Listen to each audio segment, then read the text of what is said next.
అంటే మన మీద మనం ఆధారపడతాం కాదు. దేవుని మీద మనము ఆధారపడడం నేర్చుకోవాలి. అది ఎలా ఉండాలంటే రాక్ సాలిడ్‌గా ఉండాలి. స్థిరత్వంగా ఉండాలి. పటుత్వం కలిగినదిగా ఉండాలి. అంటే ఇక్కడ రాయబడుచుంది విశ్వాసం నా కర్త దాన్ని కొనసాగించువాడనన్న యేసు వైపు మనం చూడాలి. అంటే విశ్వాసములో మనకు దృఢంగా ఉండడం నేర్చుకోవాలి. మనం చదువుకున్నాం కదా లూకా సువార్త 19 అధ్యాయంలో వాళ్ళు ఏ విధంగా అయితే దృఢత్వం లేని వారుగా ఉన్నారో చూద్దాం. 19 అధ్యాయము 20 చదువుకుందాం. 20 వచనం. ఆ!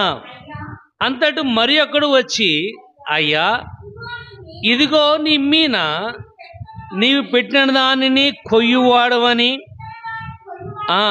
కఠినుడవు గనుక నీకు భయపడి దీనిని రుమాలలో కట్టి ఉంచాను. చాలండి. వాడికి కష్టం వచ్చింది. ఏంటా కష్టం?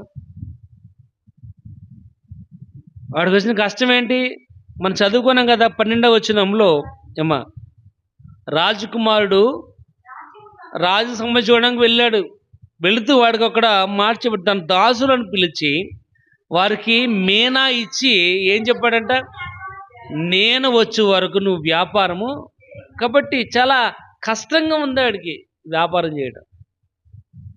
ఎందుకంటే వ్యాపారం మనం చేసామంటే దాంట్లో లాభ నష్టాలు అనేవి ఉంటాయి, కష్టాలు ఉంటాయి. మనం చేసిన వ్యాపారంలో సక్సెస్ అవ్వాలంటే చాలా ఇబ్బంది పడాలి. కొన్నిసార్లు వేసిన వ్యాపారాన్ని ఎవరు కూడా గుర్తించకపోవచ్చు. కాబట్టి ఇక్కడ రాయబడి శోధన రాగా